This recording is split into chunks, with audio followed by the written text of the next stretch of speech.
You know that moment. You sit down, ready to begin. The task is clear. You can picture the steps. You even tell yourself, okay, now. And nothing happens. Your body stays still. Your mind keeps running. You think through the outline. You imagine how it should look when it's done. You replay the instructions in your head. But the first move, the actual movement, doesn't come. It feels like your brain is stalled. What makes it so confusing is that you know you can do it. You've done similar things before. You're capable. You're not lost or unprepared. If someone asked you to explain what needs to happen, you could probably lay it out perfectly. And yet, you can't begin. That gap between knowing and starting feels enormous. From the outside, it can look like procrastination. From the inside, it feels more like being frozen in place while fully aware that you're frozen.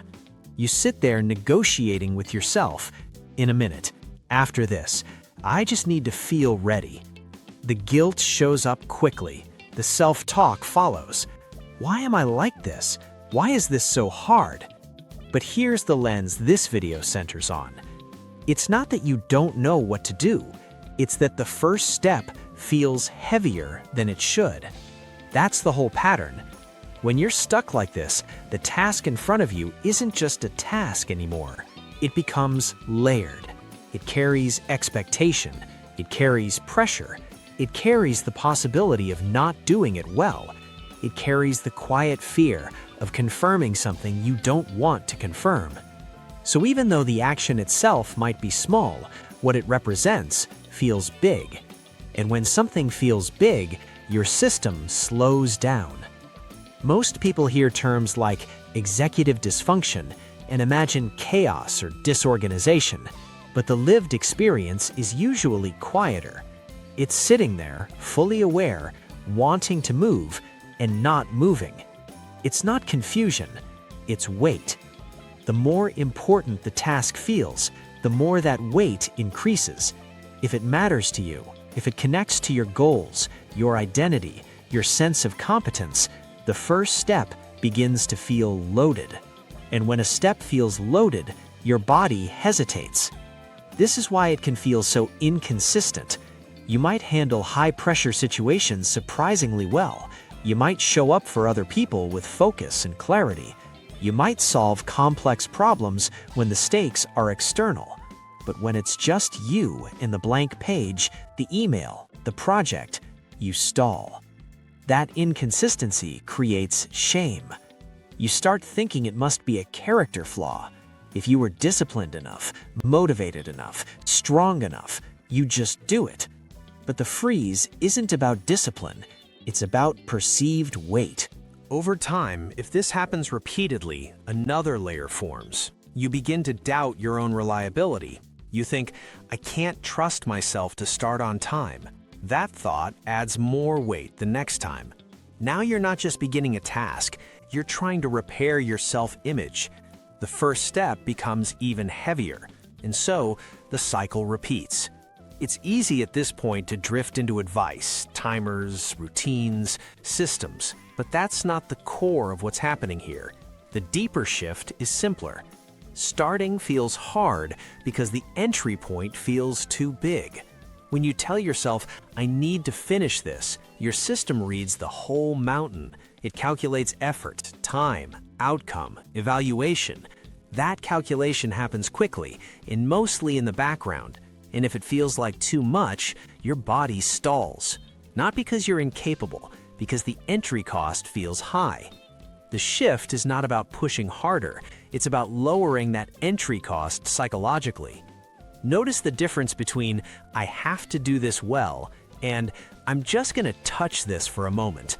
One carries pressure, the other carries permission. When you allow yourself to approach a task without demanding completion, without demanding quality, something softens, the threat drops slightly, the weight reduces. And often, not always instantly, but often, once the weight drops, movement begins. Not dramatically, quietly. You write a line, You respond to one sentence, you adjust one section, and then something changes. The task feels less symbolic, less loaded, more real. It's no longer a mountain, it's a piece of work in progress. This is why harsh self-talk tends to make the freeze worse. Criticism increases weight. It makes the entry point feel even more consequential. Now you're not just starting a task, you're defending yourself against judgment. Shame doesn't motivate, it magnifies friction. Understanding does the opposite. When you recognize that the stall is about weight, not worth, the intensity drops. The moment becomes information instead of evidence against you.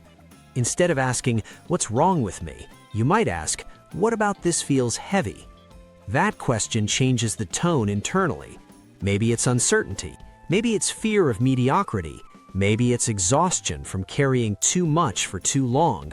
Maybe it's simply that you've attached more meaning to this than it requires.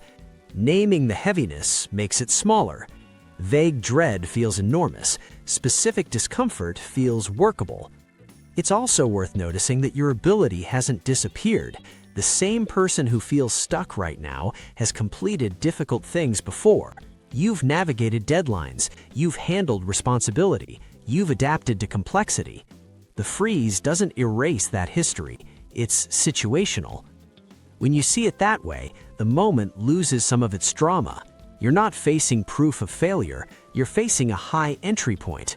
And high entry points can be lowered. Not with force, not with elaborate systems, but with permission.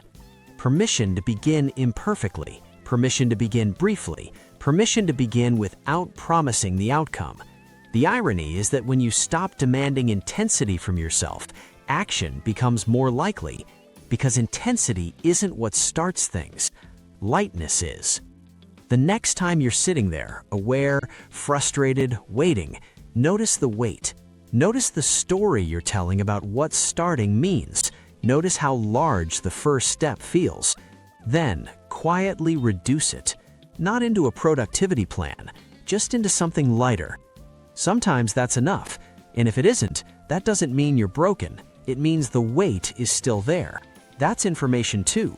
You can step back, you can soften again. You can try from a smaller place. What changes over time is not your intelligence, not your ambition, not your character. What changes is your relationship to the entry point. You stop treating the first move like a verdict. You start treating it like a touch. And when the first move becomes a touch instead of a test, your system stops bracing. That's the quiet shift. You are not failing to start because you lack discipline. You are hesitating because the step feels heavier than it needs to be. Make it lighter. Not impressive, not perfect, just lighter. That's where movement begins.